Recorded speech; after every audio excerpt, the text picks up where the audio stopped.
Parents favored my twin sister, spent my wedding fund on her, and made a selfish demand so I cut them off. Growing up as a twin, people always assume that the bond between us is unbreakable, a perfect mirror of love and understanding. But with my twin sister Laura, things were different. She was always the star, pretty, charming, and effortlessly likable.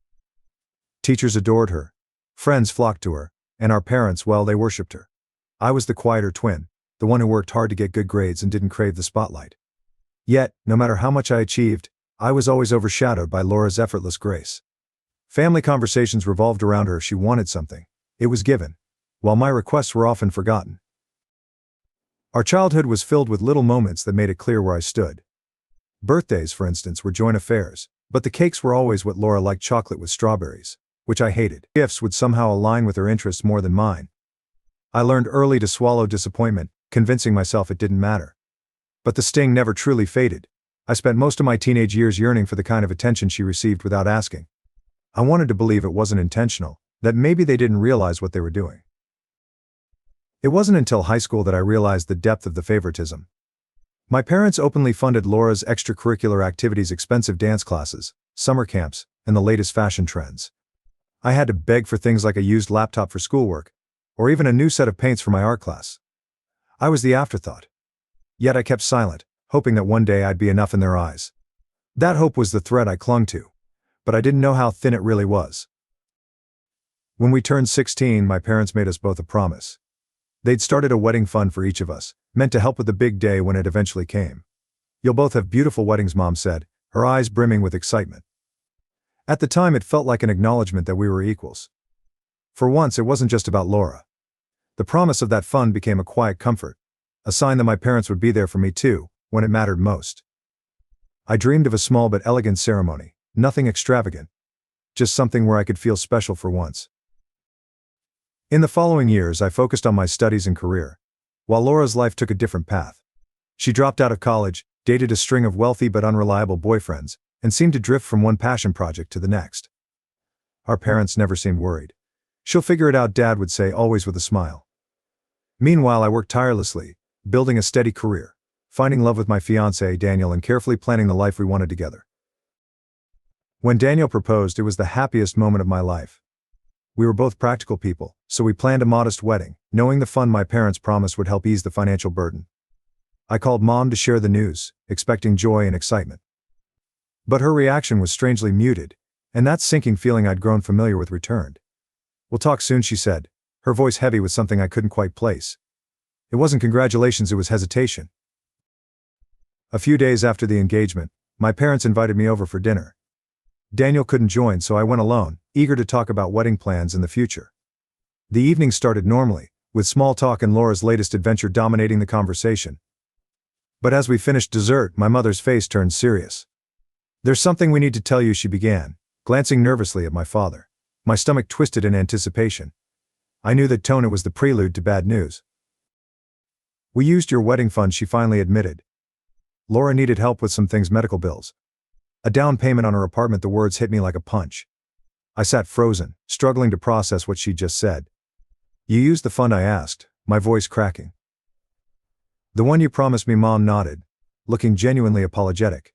But there was no remorse deep enough to soften the blow. "We thought you'd understand," she continued. "You're so responsible. And Laura. She needed us." I felt anger bubbling under my skin, a lifetime of being second best surging to the surface. "You didn't even ask me," I whispered, my voice shaking with disbelief. "You promised me that money, and you gave it away like it meant nothing." Dad tried to justify it, talking about family obligations and how they'd help me later, but I couldn't hear it. This wasn't about money anymore, it was about every time they had chosen her over me. Every sacrifice I made, every moment I stayed quiet, came crashing down in that instant. I left their house that night with one decision burning in my mind: I was done being their afterthought. I didn't sleep that night. My mind churned with memories, conversations, and regrets. By morning, I knew I had to confront Laura. I wasn't sure if she even knew about the wedding fund, but I needed to hear it from her. I called and asked to meet. She sounded surprised but agreed, telling me to come by her new apartment, the one my wedding fund had helped secure. Laura greeted me with her usual effortless smile, the kind that had always made everyone melt. She seemed genuinely happy to see me, but I wasn't in the mood for pleasantries. Did you know? I asked bluntly, the moment we sat down. Her face twisted in confusion. Know what? I took a deep breath, trying to control the storm inside me. That mom and dad used my wedding fund to help you with this place and whatever else. For a second, her expression faltered, guilt flickering in her eyes. I didn't know it was your wedding fund specifically, she admitted, looking away. But I knew they were helping me. Her admission stung. But what hurt more was the lack of remorse. And you didn't think to question it? I asked, voice trembling with anger. You just took it, like everything else. Laura crossed her arms defensively. I needed it, she said sharply. Do you think I enjoyed asking for help? Life hasn't been easy for me either, I laughed bitterly. You've always needed, Laura. And they've always given. But this time they stole from me to do it. She looked away, unable to meet my gaze, and for the first time I realized she wasn't the golden child anymore. She was just as lost as I'd always feared, and I was done paying the price. After the confrontation with Laura, I made the hardest decision I'd ever faced. I called my parents and told them I needed space. They didn't understand at first, pleading with me to reconsider. We're family, Mom kept saying. Families help each other, but I had finally learned that sometimes, families can hurt you more than anyone else. Helping Laura didn't have to come at my expense, I replied coldly. You broke a promise, and you broke my trust. I explained that I wouldn't be speaking to them for a while and that I didn't want them at my wedding. The silence on the other end of the phone was deafening. You can't be serious, Dad finally said. This is childish, but it wasn't childish, it was the only way I could protect myself. I'm done being second best, I said firmly. If you can't see how much you've hurt me, then we have nothing to talk about. I hung up, shaking with a mixture of sadness and relief. For the first time in my life I was putting myself first. The guilt tried to creep in, but I pushed it away. I wasn't cutting them off because I wanted to hurt them. I was cutting them off because I needed to heal. They had made their choices, and now I was making mine. In the weeks that followed, I poured myself into wedding planning with Daniel.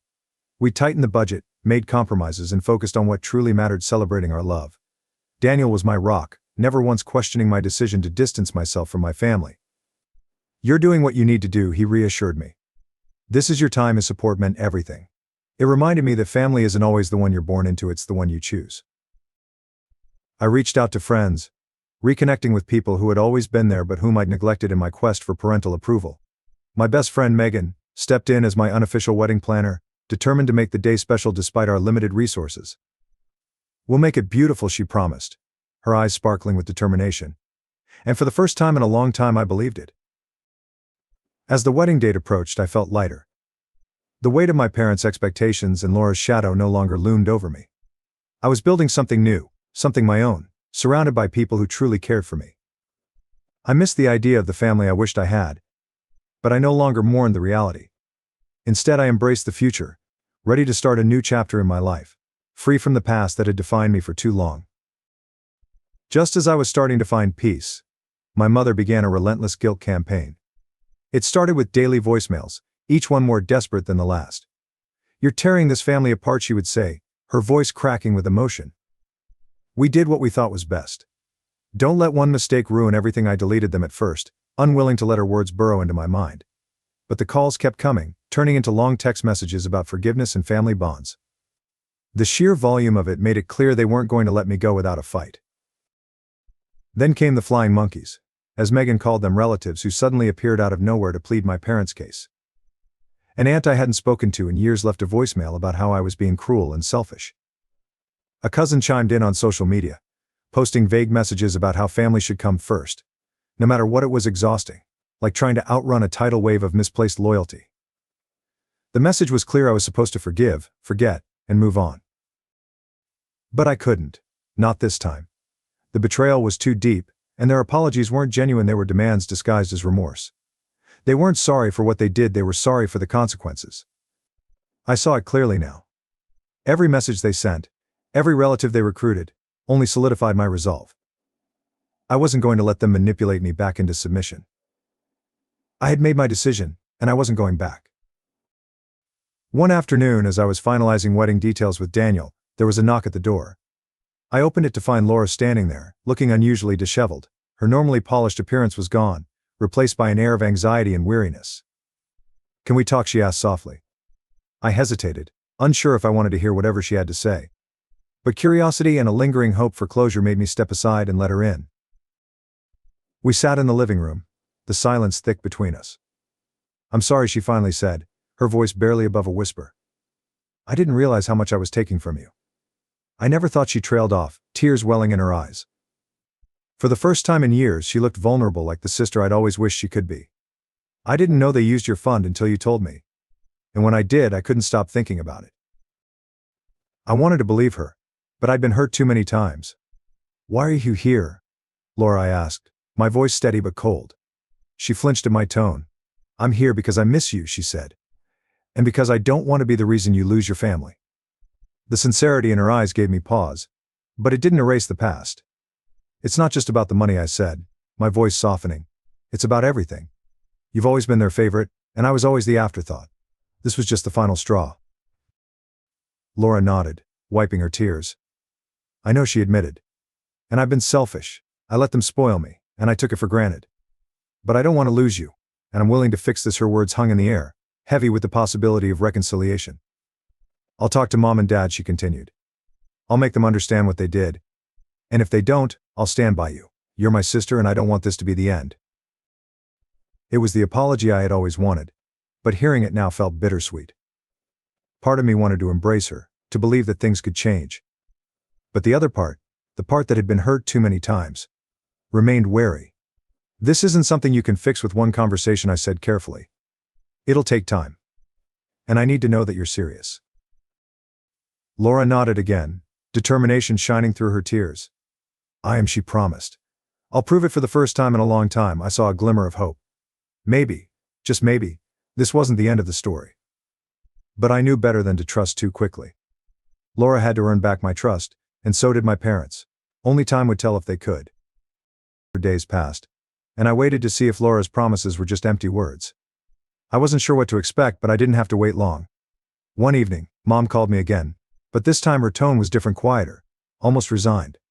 "Laura spoke to us," she said, her voice trembling. "She told us how much we hurt you." For a moment, I was stunned. Laura had actually followed through, confronting them on my behalf. "I don't want to argue," Mom continued, "but I want you to know we're sorry." There was a pause, as if she was waiting for me to fill the silence with forgiveness, but I didn't. Instead, I let her sit in the discomfort. "Sorry for what exactly?" I finally asked, testing the depth of her apology. "For breaking a promise? Or for favoring Laura my entire life?" The hesitation on the other end of the line spoke volumes. "Both," she admitted softly. "We've been unfair to you. I can see that now." It should have felt like victory, hearing her admit the truth, but it didn't. The wound was too fresh. "I appreciate that," I said carefully, "but it doesn't change everything overnight. I need time, and I need you to respect that." Mom sighed, the sound heavy with disappointment. "We'll wait," she said quietly. "But please don't shut us out forever." I ended the call, unsure if I felt relief or exhaustion. Maybe it was both. That night, Daniel found me sitting on the couch, lost in thought. He sat beside me, taking my hand. "How do you feel?" he asked gently, always knowing when to give me space and when to step in. I shrugged, staring at the floor. "I don't know. Part of me is glad they finally admitted it. But another part is still so angry." He nodded, his thumb tracing soothing circles on the back of my hand. "It's okay to feel both," he said. "You don't have to forgive them right away, or ever, if you don't want to." His words lifted some of the weight off my shoulders. I had been so caught up in the idea of reconciliation, I forgot that forgiveness wasn't an obligation. "I just don't know what they expect," I confessed. "An apology doesn't erase years of being second best." Daniel leaned in, resting his forehead against mine. "They're trying, but that doesn't mean you have to rush to meet them halfway. You set the terms now. This is your time."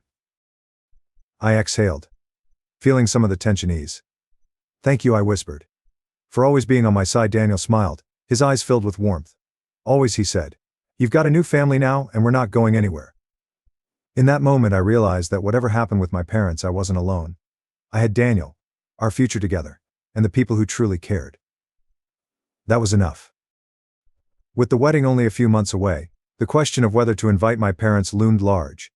Megan, ever the practical best friend, voiced her opinion during a coffee date. "You don't owe them anything," she said firmly. "If they're not going to add joy to the day, why have them there?" I knew she was right. The idea of my parents being at the wedding, pretending everything was fine, made my stomach churn. But the thought of their absence left an ache I couldn't ignore. They admitted they were wrong, I said, stirring my coffee absently. Isn't that what I wanted? Megan snorted. Admitting it and making it right are two different things. Don't let guilt push you into doing something you'll regret. She had a point. The day was supposed to be about me and Daniel, not a family reconciliation drama. Maybe I should set conditions, I mused. Make it clear that they're welcome if they respect my boundaries. Megan nodded. That's fair. But make sure they know it's their last chance. No drama, no guilt trips. Just support or nothing. Her advice was blunt but exactly what I needed to hear. I decided I'd send an invitation with a letter explaining my terms. If they truly wanted to be part of my life, they'd respect it. If not, I'd move forward without them. The choice would be theirs, but for once the power was mine. Writing the letter to my parents was one of the hardest things I'd ever done. I wanted to be firm but not cruel, honest without sounding bitter. I sat at my desk, staring at the blank page for what felt like hours before I finally began. Dear Mom and Dad, I've thought a lot about our relationship and what I need moving forward. I love you both, but the hurt I've carried can't be ignored anymore. Your favoritism toward Laura has left scars that I'm still healing from, and using my wedding fund to support her was a betrayal I'm still struggling to forgive. Daniel and I are getting married soon, and I'm writing to invite you both. But there are conditions. If you choose to come, I need you to respect my boundaries. No guilt trips, no drama, and no talk of the past unless I bring it up. This day is about me and Daniel, and I won't allow it to be overshadowed by old wounds. I'm offering you a chance to be part of this new chapter in my life, but if you can't meet these terms, then it's better for everyone if you don't come. I hope you'll respect my wishes. Love, your daughter. I read it over several times, wondering if it was too harsh or too soft. But in the end it felt right. I sealed the letter, attached the wedding invitation, and sent it off. Now all I could do was wait and hope they respected my wishes. Days turned into weeks and I heard nothing. No calls, no messages, not even a card. I wasn't sure if their silence was out of anger or contemplation, but it gnawed at me. Part of me wanted to reach out, to demand a response, but Daniel reminded me to stay patient. You set the terms, he said gently. Now they have to decide if they'll meet them. Megan checked in daily, her fiery loyalty unwavering. If they can't handle your terms, then good riddance, she said one afternoon. But I could see the concern behind her bravado. She knew how much I was hurting, even if I tried to hide it. They've never had to meet my terms before, I admitted quietly. They've always set the rules. Maybe they don't know how. One evening, after a long day at work, I came home to find a letter in the mail. The handwriting was my mother's. My hands trembled as I opened it, bracing myself for whatever lay inside. Dear, we've read your letter, and we're sorry it's come to this. You're right, we've made mistakes, and we've hurt you deeply. We want to be there for your wedding, not to bring drama, but to support you. We'll respect your boundaries, and we'll do better. Love, Mom and Dad. I sat down, the letter clutched in my hands. It wasn't perfect, but it was a start. They were willing to try, and for now that was enough. The weeks leading up to the wedding were tense but hopeful. My parents reached out occasionally, careful to keep conversations light and focused on wedding plans. They were cautious, as if afraid to push me too far, and I appreciated their effort. Laura, true to her word, stayed out of it entirely. She seemed determined to give me space and let me heal. One afternoon, my mother called to ask about her role at the wedding. I don't want to overstep, she said carefully. But if there's anything you need from me, I'll be there. It was strange to hear her so hesitant, like she was finally acknowledging the damage she'd done. I appreciate that, I said, surprising myself with how genuine I sounded. Just be there. That's all I need. On the day of the wedding, as I stood in my dress, I felt the weight of everything, the pain, the growth, the love I had fought so hard to protect. My parents sat quietly in the front row during the ceremony, tears in their eyes but no demands on their faces. For the first time, they looked like guests at my wedding, not the center of my life. And for the first time, that felt right. The ceremony was perfect, simple, intimate, and full of love. As I walked down the aisle, Daniel waiting with that soft smile that always calmed me, I felt a wave of emotion. This was my day, the day I had dreamed of for so long, and I was surrounded by people who genuinely cared. I caught a glimpse of my parents in the front row, sitting quietly with tear-streaked faces. For once, they weren't commanding the spotlight, and it was strangely comforting. Daniel took my hands as I reached him, and everything else faded away. His vows were full of warmth and promises, a reminder that I was no longer alone. When it was my turn to speak, my voice trembled but remained steady. "You've shown me what love really is," I said. "And that family isn't always about blood. It's about the people who choose to stand by you, no matter what." Daniel squeezed my hands, his eyes glistening with unshed tears, and in that moment I felt complete. As we exchanged rings, a quiet peace settled over me. The weight of past wounds lifted, if only for the day. When the officiant declared us husband and wife, the applause was deafening, but all I heard was the soft whisper of Daniel's "I love you" as he kissed me. For the first time in a long time, I felt truly free. The reception was lively, filled with laughter, dancing, and a warmth I hadn't expected. My parents approached cautiously after the first dance, waiting for my signal to join me. I nodded, allowing them into the circle I had carefully constructed around myself. "You look beautiful," Mom said, her voice trembling with emotion.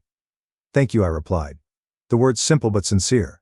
For once she didn't push for more, didn't try to fix everything in one conversation. Dad cleared his throat, clearly uncomfortable but determined. "We meant what we said in the letter," he began. "We're trying to do better." His vulnerability surprised me, and though I wasn't ready to forgive completely, I appreciated the effort. "I know," I said softly. "It's going to take time." They nodded in unison, accepting the boundaries I had set. Laura stayed in the background, a quiet observer. When she finally approached, it was with hesitation. "Congratulations," she said, her voice tentative. "You deserve this." I studied her for a moment, searching for the hidden resentment I had always expected but didn't find. "Thank you," I said, and for the first time it felt genuine. Maybe we weren't fully healed, but we were no longer adversaries. That was enough for now. As the evening wore on, I found myself sitting with Daniel, watching the people I loved celebrate. My parents danced together, their smiles small but genuine. Laura chatted with Megan, the tension between them easing. It wasn't perfect, but it was progress. "You okay?" Daniel asked, slipping his arm around me. I leaned into him, feeling the warmth of his presence. "Yeah," I said with a soft smile.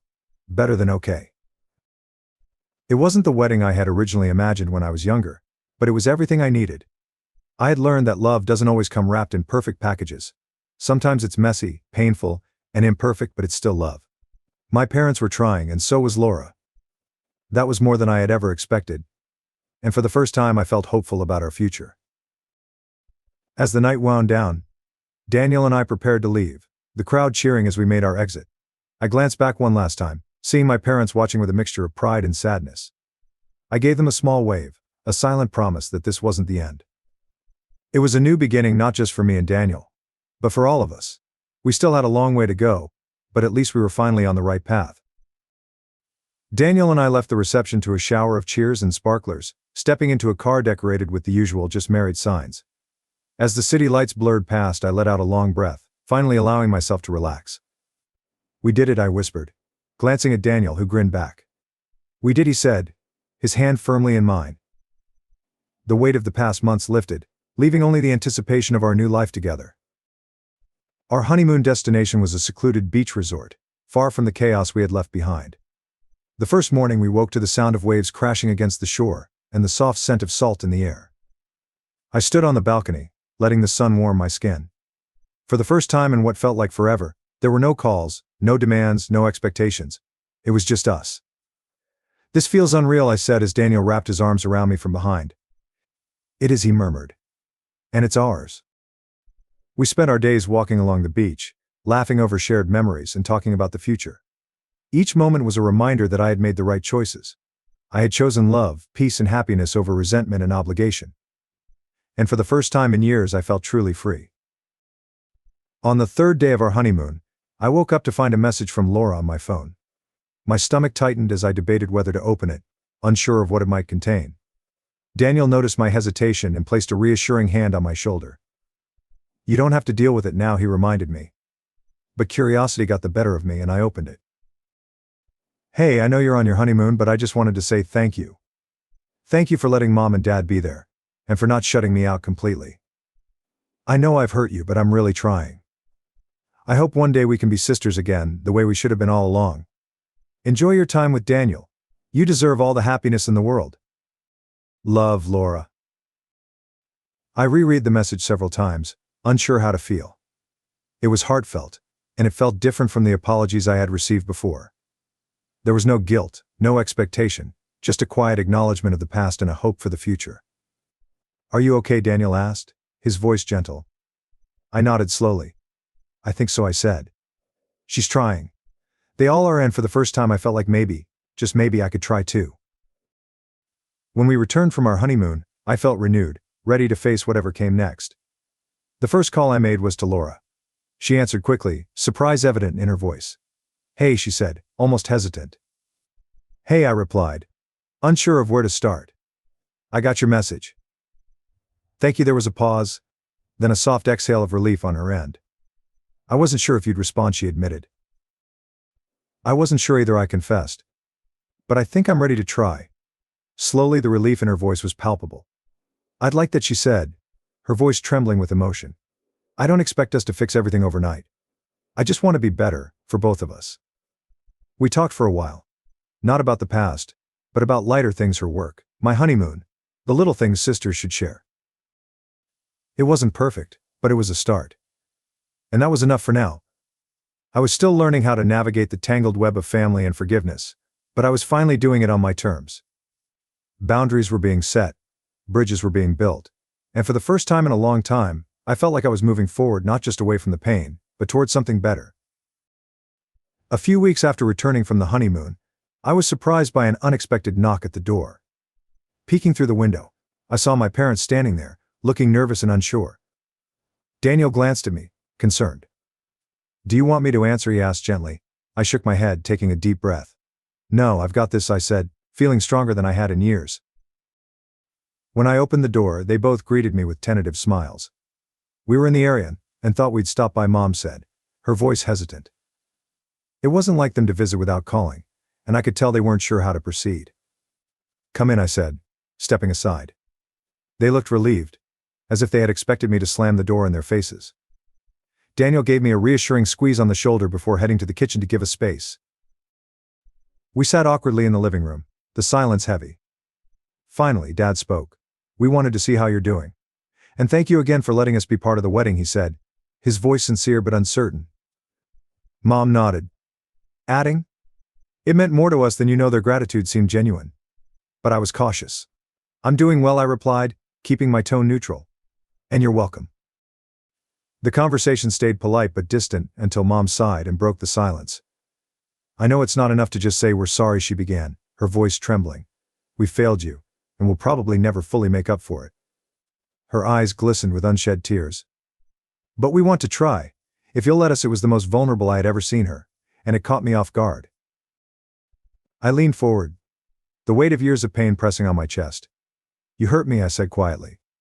"For years I felt invisible compared to Laura. And when you took my wedding fund for her, it felt like the final betrayal." Dad's shoulders slumped and he nodded solemnly. "We know," he said.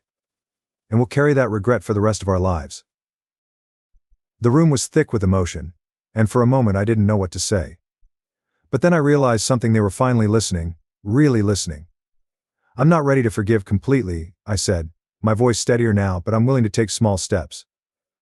Mom wiped her eyes and Dad gave a small, grateful nod. "We'll take whatever you're willing to give," he said softly. It wasn't a resolution, but it was the beginning of something new. After that visit, things changed, slowly but noticeably. My parents respected my boundaries, reaching out without pushing, and I found myself more willing to answer their calls. Laura and I continued to rebuild our relationship, and though it was still fragile, it felt real. One day she invited me to lunch, and I accepted without hesitation, a small but meaningful step. During that lunch, Laura surprised me with an idea. "I know it might be too soon," she began cautiously, "but what if we started a new tradition? Just us, something separate from Mom and Dad." I tilted my head, intrigued.